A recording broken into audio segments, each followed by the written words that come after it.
Alors, petite vidéo sur mon avis sur le mixeur EcoPlus. Bon, voilà, j'ai pris EcoPlus parce que voilà, je me suis dit, je vais essayer, c'est la première fois de ma vie que j'achète un mixeur. Il est bien, mais attention, je vais vous dire ce que j'en pense réellement. Alors, je vais vous faire voir pourquoi du comment c'est bien, mais c'est pas bien. Alors, qu'est-ce qui n'est pas bien, tout simplement? C'est que, bon là, il y a encore des traces d'eau parce que je viens de le laver. Voilà, c'est un mixeur comme ça. La contenance est de je ne sais pas. Je vais vous faire voir ce qu'il y a décrit ici, si on arrive bien à voir. Voilà, normalement là on voit. Donc, le problème qui se passe, c'est que quand vous faites une trop petite quantité, par exemple vous faites,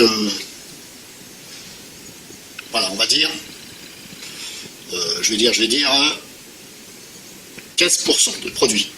Voilà, parce que voilà, vous êtes seul et vous avez décidé de vous faire une petite quantité.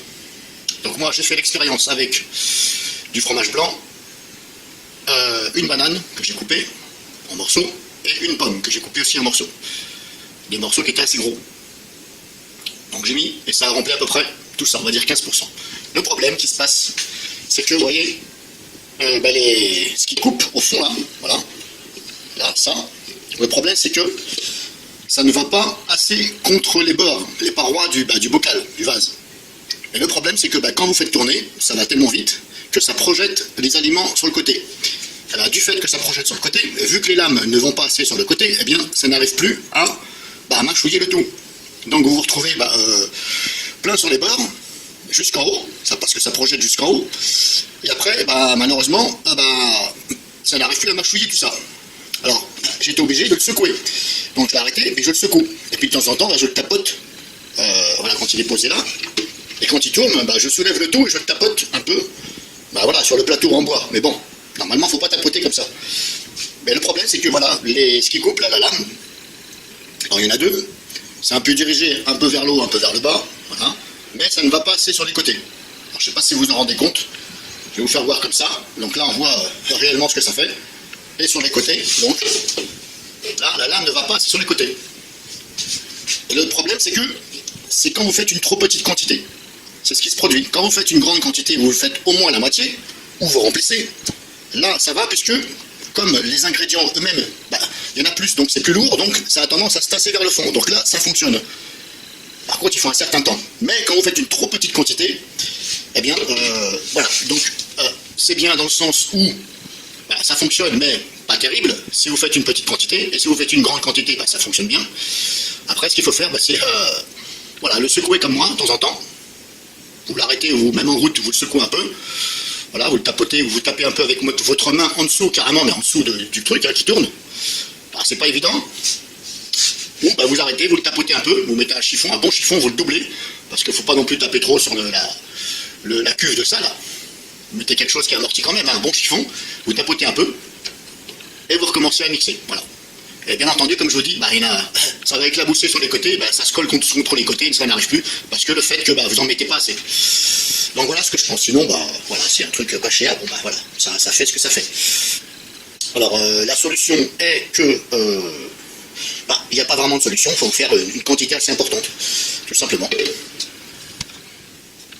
Et donc, une fois que tout ça c'est mixé, vous vous servez, c'est à vous de voir si vous voulez en laisser dedans par rapport à la quantité. En tout cas, si vous faites une petite quantité, donc vous vous servez, mais malheureusement, vous n'allez pas réussir à tout faire tomber dans votre verre. Parce que, comme je vous dis, il y en a plein partout, sur les côtés et tout. Mais le problème, c'est que ça reste accroché sur les côtés. Bon, moi, je vous donne un exemple par rapport à du fromage blanc et des machins, mais tout dépend de ce que vous mettez. Donc, avant de vous servir, vous l'arrêtez et vous retapotez, comme je vous dis, là, vous retapotez pour bien faire descendre. Vous tapez avec votre main en dessous, bien en dessous. Voilà, vous mettez des coups quand même assez forts tout en le tenant. Et vous ne le mettez pas en haut, bien sûr. Et là, dès que vous voyez que c'est bien en bas, et bien là, vous commencez à vous servir. Donc après, vous vous servez. Malheureusement, ça va tomber ce que ça tombe. Il va toujours rester 5% collé contre les parois, puis en bas. Alors, il y a une petite astuce pour ça, après, pour remédier à ça. C'est tout simplement, vous mettez... malheureusement, vous n'allez pas pouvoir faire autrement. Donc, soit vous raclez avec la cuillère, mais c'est pas évident. Parce qu'il y a quand même des trucs, comme ça, donc c'est pas évident à les racler même jusqu'au fond. La petite astuce que je peux vous donner, c'est vous mettez un tout petit peu d'eau de source dedans, vous servez avant, vous enlevez le tout, vous mettez un peu d'eau de source, mais vraiment un petit peu, on va dire quoi, allez, par rapport à tout ça, je dirais maximum 5%. Et ensuite, eh ben, vous refermez avec ça, refermez, et vous secouez le tout, et bah, ça va récupérer tout ce qui s'est collé contre les parois. Alors mettez de l'eau de source, mettez pas de l'eau du robinet, parce que l'eau du robinet déjà, c'est pas propre à 100%. Et puis bah, si vous faites des trucs bio, je vois pas l'intérêt de mettre de l'eau du robinet, surtout qu'elle est javelisée. Donc voilà, vous mettez un peu d'eau de source à la fin, bien entendu, et même vous pouvez même, si vous faites même une petite quantité, mettre de l'eau de source après, bien sûr il faut tout enlever, hein, comme je vous dis, il faut tout enlever, et l'eau de source c'est vraiment en dernier pour récupérer tout ce qui s'est collé contre la paroi. L'eau de source, l'eau de source du robinet, l'eau de montagne, etc., l'eau en bouteille, hein. Je parle pas de l'eau du robinet. Hein.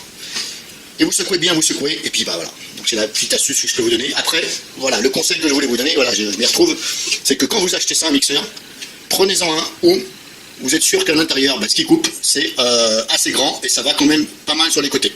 Parce que je vous dis, vous allez vous retrouver, bah, comme moi, mais maintenant ce que je vais faire, bah, je vais faire plus une grosse quantité qu'une petite. Voilà, je vais en faire pour 2-3 personnes, voilà, pour quelques jours.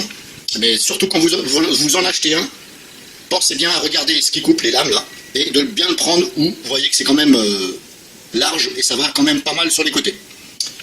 Donc voilà pour vous, c'est le mixeur EcoPlus celui-ci.